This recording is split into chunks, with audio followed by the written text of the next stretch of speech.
సంబంధ బాంధవ్యాలు. నా సంబంధ బాంధవ్యాలన్నీ ఎంతో సామరస్యంతో ఉన్నాయి. మానవ జీవితము సంబంధ బాంధవ్యాలమయము. మనము ఎల్లప్పుడూ అంతటితోనూ అన్నిటితోనూ సంబంధాన్ని కలిగి ఉన్నాము. ఈ క్షణంలో మీకు ఈ పుస్తకంతోనూ నాతోనూ నేను మీకు నేర్పిస్తున్న విషయాలతోనూ సంబంధం ఉన్నది. వస్తువులతోనూ ఆహార పదార్థాలతోనూ వాతావరణంతోనూ ప్రయాణ సాధనాలతోనూ మరి ఇతర వ్యక్తులతోనూ మీకున్నటువంటి సంబంధము మీకు మీతో ఉన్న సంబంధంతో ప్రతిబింబిస్తున్నది. మీ బాల్యంలో మీ తల్లిదండ్రులు పెద్దలు మీతో ఎలా ప్రవర్తించారో అదే విధంగా మీరిప్పుడు మీతో ప్రవర్తించుకుంటున్నారు. అది నెగిటివ్గా అయినా సరే పాజిటివ్గా అయినా సరే. మిమ్మల్ని మీరు తిట్టుకునేటప్పుడు ఒకసారి గమనిస్తే అవి చిన్నతనంలో మీ చుట్టూ ఉన్నటువంటి పెద్దలు వాడిన మాటలతోనే అయి ఉంటుంది. మిమ్మల్ని మీరు ఎలా మెచ్చుకుంటున్నారు? మిమ్మల్ని మీరు మెచ్చుకోవడానికి కూడా అవే మాటల్ని ఇప్పుడు మీరు వాడుతున్నారని నేను ఖచ్చితంగా చెప్పగలను. బహుశా వారు మిమ్మల్ని ఏనాడు మెచ్చుకొని ఉండకపోతే మిమ్మల్ని మీరు మెచ్చుకునే ఆలోచనే మీకుండదు, లేదా మీలో మెచ్చుకోవలసిన విషయం ఏముందని మీలో మీరు భావిస్తుంటారు. ఇక్కడ నేను మన పెద్దల్ని తప్పు పట్టడం లేదు, ఎందుకంటే వారు కూడా మనలాగా బలికాపడ్డ పశువులే కాబట్టి వారికి తెలియని విషయాల్ని వారు మనకెలా నేర్పగలరు చెప్పండి. సోంబ్రారే అనే పునర్జన్మ శాస్త్రవేత్త సంబంధ బాంధవ్యాల గురించి సునిశితమైన పరిశోధనలు జరిపి ఇలా వివరించారు. మన జీవితంలో మనకు తారసపడే పెద్ద పెద్ద సంబంధాలన్నీ మన తల్లిదండ్రులలో ఎవరితోనైనా ఒకరితో మనకుండే సంబంధాలతో ప్రతిబింబిస్తాయి. మొదట ఆ ప్రాథమిక సంబంధాల్ని అవగతం చేసుకొని సరిచేసుకోకపోతే మన జీవితంలో మనము ఆశించే సంబంధ బాంధవ్యాలన్నీ సృష్టించుకోవడం అసాధ్యమే అవుతుంది. మన సంబంధ బాంధవ్యాలన్నీ మనకు ప్రతిబింబాల్లాంటివి. మనము ఆకర్షించేవన్నీ మనలో ఉన్న లక్షణాలు లేదా నమ్మకాలకు అద్దం పడతాయి. మీరొక బాస్ అయినా, ఒక ఉద్యోగి అయినా, ఒక భార్య అయినా, ఒక భర్త అయినా, ఒక పిల్లవాడైనా అది అక్షర సత్యము.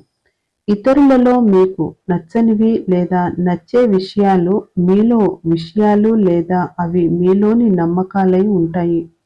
మీలోని ఆలోచనలు నమ్మకాలు వాళ్ళలో లేకపోతే వారు మీ వైపు ఆకర్షింపబడి ఉండేవారే కాదు. మనము వర్సెస్ వాళ్ళు. ఒక్క క్షణం మీ జీవితంలో మిమ్మల్ని విపరీతంగా అసహనానికి గురి చేసే వ్యక్తిని గురించి ఆలోచించండి. ఆ వ్యక్తిలో మీకు నచ్చని విషయాన్ని లేదా ఆ వ్యక్తిలో మీరు ఏ మార్పును ఆశిస్తున్నారో వ్రాయండి. ఇప్పుడు కళ్ళు మూసుకొని మీ అంతరంగంలోకి తొంగి చూసుకొని మిమ్మల్ని మీరిలా ప్రశ్నించుకోండి. నేనక్కడ అలా ఉన్నాను లేదా నేనప్పుడు ఆ విధంగా ప్రవర్తించాను. వీలైనంత ఎక్కువ సమయాన్ని ఈ అంశానికి కేటాయించండి. నువ్వు మారాలనుకుంటున్నావా అని మిమ్మల్ని మీరు సూటిగా ప్రశ్నించుకోండి.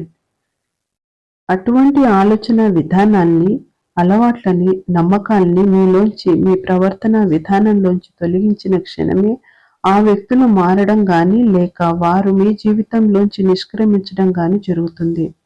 ఒకవేళ మీ బాస్ మీరు చెప్పే వాటిని ఒప్పుకోకపోయినా, అతన్ని మెప్పించడం మీకు కష్టంగా అనిపించినా ఒకసారి మీ మనసులోకి చూసుకోండి. మీరక్కడ అలా ఉన్నారా లేదా? బాసులు ఎప్పుడూ మనం చెప్పేది లేదా చేసేది ఒప్పుకోరు, వాళ్ళని ఒప్పించడం కష్టం అని మీరు నమ్ముతున్నారేమో. ఒకవేళ మీ కింద పనిచేసే ఉద్యోగి మీ మాటల్ని పెడచెవిన పెట్టి మీరు చెప్పినట్లుగా చెయ్యకపోతే మీలోకి చూసుకుని మీరు ఏ సందర్భాలలో అలా ప్రవర్తిస్తున్నారో గుర్తించి ఆ ఆలోచన విధానాల్ని, నమ్మకాల్ని తొలగించుకోండి. ఒక వ్యక్తిని ఉద్యోగం నుంచి తొలగించడం చాలా సులభం. అంత మాత్రాన అది మన ఆలోచన విధానాల్ని, నమ్మకాల్ని మార్చలేదు కదా. మీ కొలీగ్ మీతో కానీ లేదా మీ టీంతో కానీ సహకరించకుండా ఉంటే మీరు ఆ వ్యక్తిని ఏ ఆలోచన విధానాలతో నమ్మకాలతో మీ వైపుకు ఆకర్షిస్తున్నారోనని మీ అంతరంగంలో వెతకండి. మరి మీరు ఏ ఏ సందర్భాలలో ఇతరులతో సహకరించకుండా ప్రవర్తించారో గమనించండి. ఒకవేళ మీ స్నేహితుడు లేదా స్నేహితురాలు మిమ్మల్ని కించపరుస్తున్నట్లుగా ప్రవర్తిస్తుంటే మీ అంతరంగంలోకి చూసుకోండి. మీ జీవితంలో మీరెప్పుడెప్పుడు ఎవరితో కించపరిచేటట్లు ప్రవర్తించారో గమనించండి.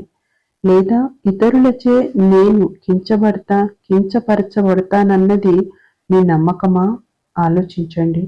ఒకవేళ మీ ప్రియుడు లేదా ప్రియురాలు తన ప్రేమని వ్యక్తపరచకుండా లేదా మీపై ప్రేమ చూపకుండా ఉన్నారా?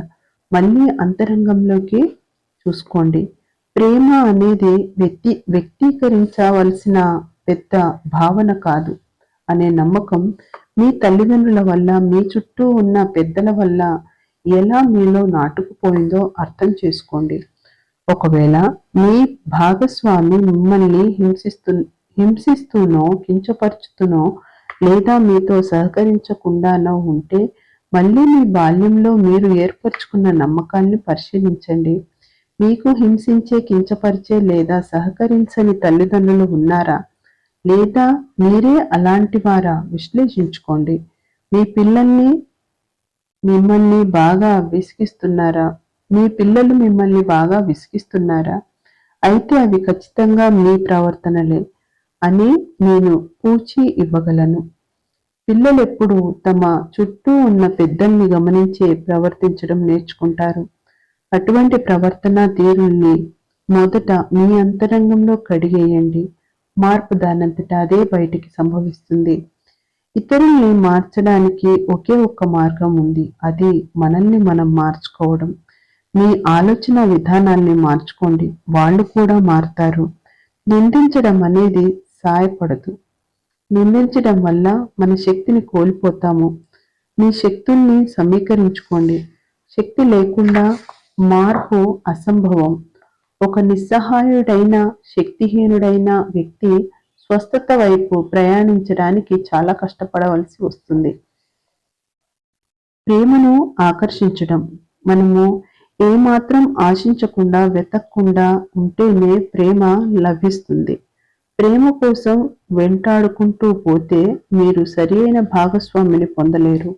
ఇలా ప్రేమ కోసం వెతుకులాడుతూ పోతే మీకు మిగిలేది కేవలం ప్రేమ కోసం పరితపించటము లేదా అందలేదని వ్యసనపడటము. ప్రేమ అనేది నిజానికి బయట లేదు. అది మన అంతరంగంలోనే ఉంది. ప్రేమ అనేది వెంటనే రావాలని ప్రాకులాడకండి. బహుశా మీరు ప్రేమని పొందేందుకు సిద్ధంగా లేరేమో, లేదా మీరు కోరుకునే ప్రేమని ఆకర్షించేంతగా మీరు ఎదగలేదేమో. ఎవరో ఒకరులే అని దొరికిన వారితో సరిపెట్టుకోకండి. మీకెటువంటి లక్షణాలున్న వారు కావాలో ప్రమాణాల్ని నిర్ణయించండి. ఎటువంటి వారిని మీరు ఆకర్షించదలుచుకున్నారు? మీలోని లక్షణాలన్నింటినీ లిస్టు రాయండి. ఆ లక్షణాలున్న వ్యక్తిని మీరు ఆకర్షిస్తారు. మీకెటువంటి లక్షణాలున్న వ్యక్తిని ఆకర్షించాలనుకుంటున్నారో ఆ లక్షణాల్ని మీలోనూ పెంపొందించుకోండి. అప్పుడు మీరా వ్యక్తిని ఆకర్షించగలుగుతారు. ఏ విషయాలు మీకు ప్రేమని అందనివ్వకుండా చేస్తున్నాయో గమనించండి. మిమ్మల్ని మీరు ఒప్పుకోకపోవడమా? మీకు ఆ అర్హత లేదని భావిస్తున్నారా? అసంభవమైన లక్షణాలను కోరుతున్నారా? సినీ తారల ముఖాల సన్నిహితులయ్యేందుకు భయపడుతున్నారా? మీరు ప్రేమింపబడరన్న మీ నమ్మకమా? నిజానికి ప్రేమ లభించినప్పుడు ఆ ప్రేమను అందుకునేందుకు సిద్ధంగా ఉండండి. ప్రేమని ఫలింప చేయడానికి రంగం సిద్ధం చేసుకోండి. మీరు ప్రేమపూర్వకంగా ఉండండి. మీరు తప్పక ప్రేమింపబడతారు. ప్రేమని ఆహ్వానించడానికి మీ హృదయ ద్వారాలని ఎప్పుడూ తెరిచి ఉంచండి. సంబంధ బాంధవ్యాలు. నేనున్న ఈ జీవితపు అనంతత్వంలో అంతా సవ్యంగా, ఒక్కటిగా, సంపూర్ణంగా ఉంది. నాకు తెలిసిన అందరితోనూ నేను ఎంతో సామరస్యంతో మరి సమతుల్యంతో జీవిస్తున్నాను. నా హృదయంలో అనంతమైన ప్రేమ దాగి ఉంది. ఇప్పుడు ఆ ప్రేమని ఉపరితలంలోకి ప్రవహింపనిస్తున్నాను. ఈ ప్రేమ నా శరీరాన్ని, నా మనస్సుని, నా హృదయాన్ని, నా చైతన్యాన్ని, మరి నా ఉనికి సర్వస్వాన్ని కమ్మివేసి నా జీవితంలోని అన్ని కోణాల్లో ప్రసరించి అన్ని దిశలా వ్యాపించి ఎన్నో రేట్లై తిరిగి నన్ను చేరుకుంటున్నది. నేనెంతగా ప్రేమను అందుకుంటానో అంతకన్నా ఎక్కువ ప్రేమను నేను తిరిగి అందిస్తాను. ఈ సరఫరా అనంతము. ప్రేమని పొందడము నన్ను నేను మంచిగా భావింపనిస్తుంది. ప్రేమించబడడం అనేది నా అంతరంగంలోని ఆనందాతిరేకానికి బహిర్వ్యక్తీకరణ. నన్ను నేను ప్రేమించుకుంటున్నాను, కావున నా శరీరాన్ని ప్రేమతో చూసుకుంటాను. దానికి అవసరమైన ఆహార పదార్థాలని, పానీయాల్ని సకాలంలో అందజేస్తాను. దాన్ని శుభ్రంగా ఉంచి మంచి బట్టలతో అలంకరిస్తాను. అందుకు నా శరీరం ఎంతో ప్రేమతో, మరెంతో శక్తితో, ఆరోగ్యంతో నాకు స్పందిస్తుంది. నన్ను నేను ప్రేమించుకుంటున్నాను, కావున నాకు ఒక సౌకర్యవంతమైన నివాసాన్ని కల్పించుకుంటాను. అది నా అవసరాలన్నింటినీ తీర్చి నాకెంతో ఆనందాన్నిస్తుంది. నా నివాసంలోని ప్రతి గదిని ప్రేమ ప్రకంపనలతో నింపేస్తాను. నాతో సహా ఎవ్వరూ ఆ గదిలోకి ప్రవేశించిన ప్రేమ భావాన్ని అనుభవించి దాన్ని ఇంకా ఇమ్మడింపజేస్తారు.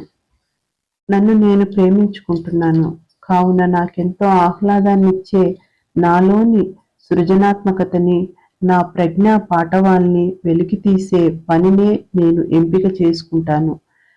నన్ను ప్రేమించే మరి నేను ప్రేమించే వ్యక్తులతో వారి కొరకు నేను చేసే పని నాకు చాలా మంచి ఆదాయాన్నిస్తుంది. నన్ను నేను ప్రేమించుకుంటున్నాను, కావున అందరి పట్ల నా ఆలోచన రీతి, నా ప్రవర్తన తీరు ప్రేమపూరితంగా ఉంటుంది. నేను ఏదైతే ఇస్తానో అది ఎన్నో రేట్లై నన్ను చేరుకుంటుంది.